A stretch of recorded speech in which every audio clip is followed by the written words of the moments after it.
Vamos a ver ahora los riesgos que asume un inversor.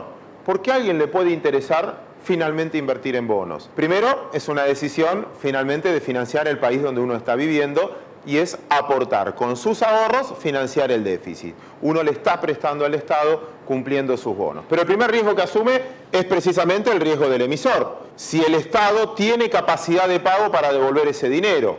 Hay estados que cumplieron siempre toda su vida y gozan de una confianza muy fuerte por parte de los inversores. Hay estados, a veces como el nuestro, que entraron en default más de una vez y no tienen esa gran confianza que tienen de los inversores. Pero igual se negocian. La diferenciación está en el precio. Y eso usted generalmente escuchó o lo vio a través del concepto de riesgo país. Si, por ejemplo, ¿cómo se mide este riesgo del emisor? Un bono del Tesoro americano de los Estados Unidos rinde el 4% anual y un bono de la República Argentina rinde el 7% anual, decimos que la diferencia es de 3 puntos.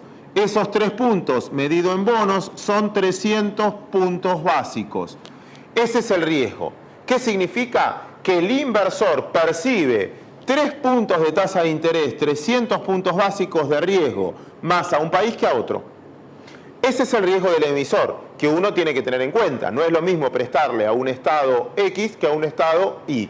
Y la diferencia se manifiesta a través del precio. El segundo riesgo que tiene que ponderar un inversor, obviamente, es el tipo de cambio. Yo puedo invertir un bono en moneda nacional, por ejemplo en Argentina, que me pague en pesos, o un bono que me pague en dólares, o un bono que me pague en euros.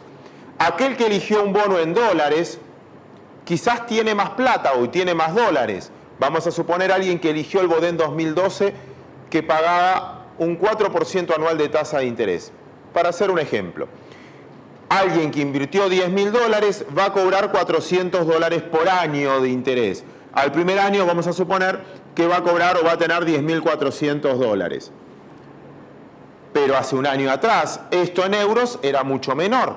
Tengo más dólares, pero estoy asumiendo un riesgo de tipo de cambio, porque pesos valen más y los euros valen más. No significa que gané en términos relativos dinero, gané en la misma moneda. Esta es una de las decisiones que tiene que tomar el inversor. ¿En qué moneda va a invertir? En Argentina puedo hacerlo en pesos, en dólares, en euros, hay bonos en yenes. Y precisamente ahí tengo doble riesgo, el del emisor y estar en la moneda correcta. El tercer punto que tiene que prestar atención un inversor, obviamente, es la tasa de interés. Si alguien cree que la tasa va a bajar, le conviene siempre fijar lo antes posible el valor de tasa porque va a estar en función de hoy. Si uno cree que la tasa va a subir, le conviene posicionarse a tasa variable porque generalmente entonces va a ajustar cada vez más por la suba de tasas. Es otro riesgo que corre el inversor a la hora de tomar decisiones. Por último, está el de inflación o el de poder adquisitivo del dinero. Porque si uno compra un bono argentino, por decir algo, que rinde el 10% anual, pero la inflación fue del 13%, usted se compra menos bienes de los que se compraba antes de haber invertido en bonos. Por eso se mide la inflación o la tasa de interés real, que lo que esté percibiendo el inversor esté por encima del poder adquisitivo, si no, el ahorro no fue ahorro, fue descapitalización. Todo ahorro, en cualquier instrumento, no solo en bonos, siempre se mide con el aumento del poder adquisitivo o disminución del poder adquisitivo del dinero. Todos los que hicieron clic en este espacio y quieren aprender sobre bonos o sobre inversiones, obviamente es lo que más nos tiene que preocupar, que nuestros ahorros crezcan más que nuestro potencial suba de gastos, que los gastos se ajustan por inflación. Eso es finalmente invertir, ¿no? que transformar el ahorro en inversión. Y por último, otro concepto repetido ya en este caso, que es el rescate anticipado. El rescate es otro riesgo que, si bien es una ventaja porque cobro antes, muchas veces que me devuelvan la plata antes, si no tengo aplicación para la misma, no es una buena noticia. Para muchos también contemplan el riesgo político. ¿Qué es esto? No es, quizás para los argentinos no es difícil de explicar.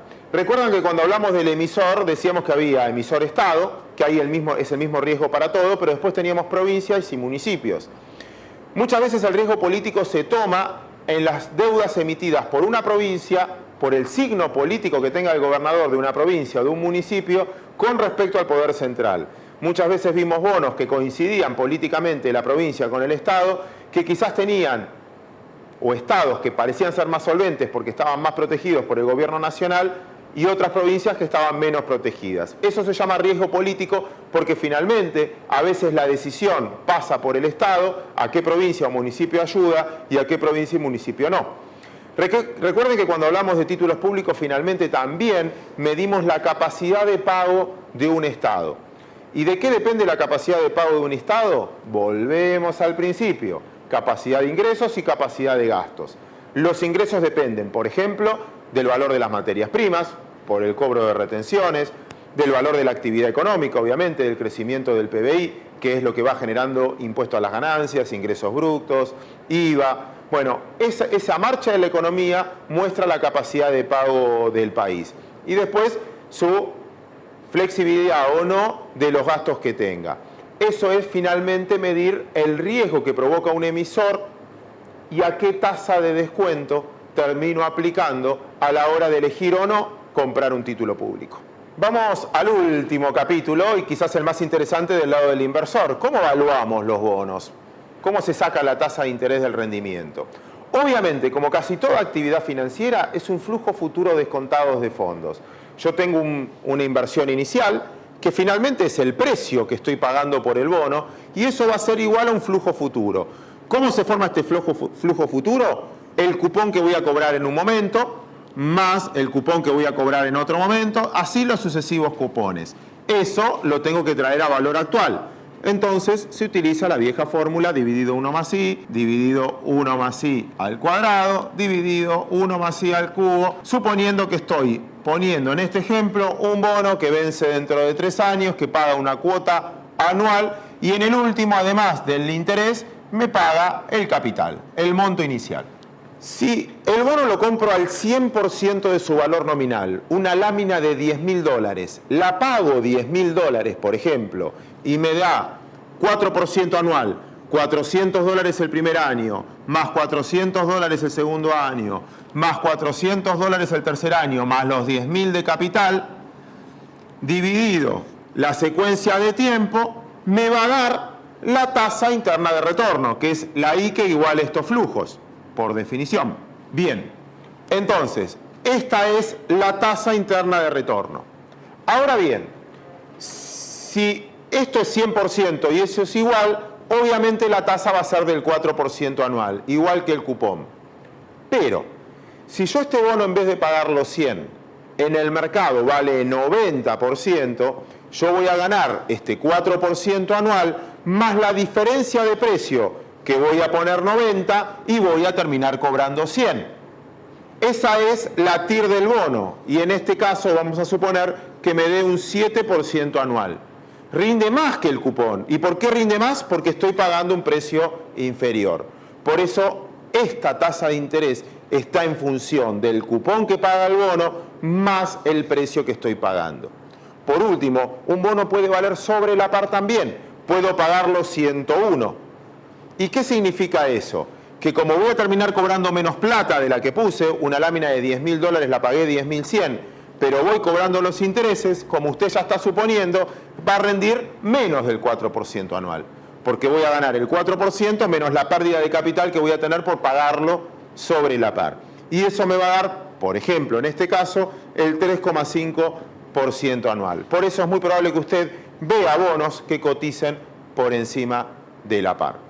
Simplemente esto es el ABC de los títulos públicos. Obviamente vamos a seguir avanzando en el transcurso de estos cursos y si no, en la Fundación tenemos los cursos suficientes para insistir más en la profundización del aprendizaje en materia financiera.